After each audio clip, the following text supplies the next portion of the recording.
দেখেন, আমি রাজনৈতিক আলোচনা করছি না, আমি আমার মুসলমানদের ইসলামের মূল জায়গাটা নিয়ে কথা বলছি।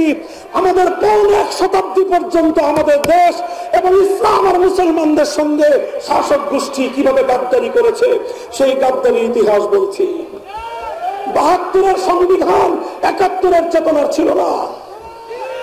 72-এর চেতনা এটা 71-এর চেতনার জায়গায় ভেজাল চেতনা ছিল।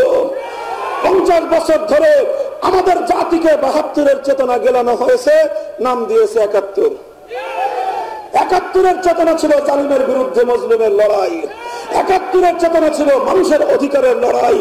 71-এর চেতনা ছিল বৈষম্যের বিরুদ্ধে লড়াই।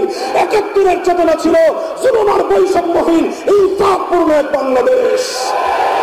72-এর চেতনা ছিল কুফরি বাংলাদেশের সংবিধান।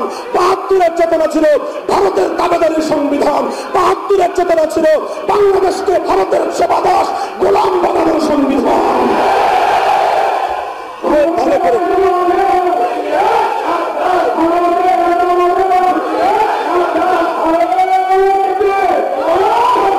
মোহতারাম হাজিরিন, কাজেই আজ 1975 সালে তিনি তার ভুলের খেসারত দিয়েছেন। জাতির সঙ্গে 70-এর নির্বাচনের আগে যে অঙ্গীকার করেছিলেন, 72 সালে সে অঙ্গীকার ভঙ্গ করে যে পাপ করেছিলেন, 75-এর 15ই আগস্ট তিনি তার প্রায়শ্চিত্ত করেছেন। 75-এর পট পরিবর্তনের পরে বাংলাদেশের সংবিধানে একটা মৌলিক পরিবর্তন এসেছিল। ধর্মনিরপেক্ষতা উৎখাত হয়ে আল্লাহর উপর অবিচল আস্থা এবং বিশ্বাস সংযুক্ত হয়েছিল।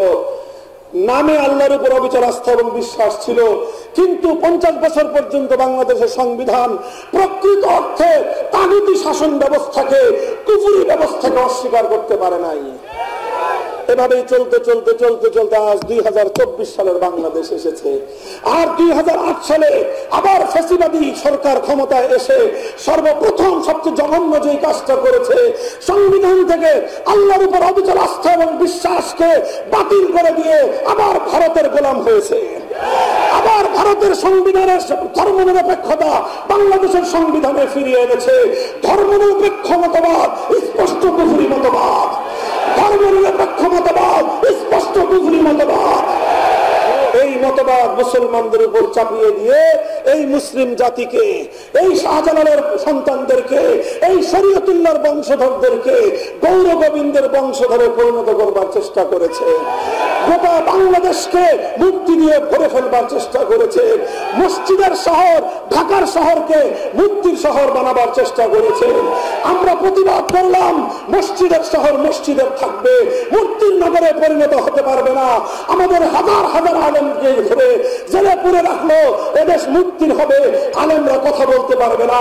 আমরা জেল জুলুম বরদাস্ত করলাম, শাহাদাতের রক্ত দিলাম, জালিমকে স্পষ্ট বার্তা দিলাম, জীবন দিতে পারি, রক্ত দিতে পারি,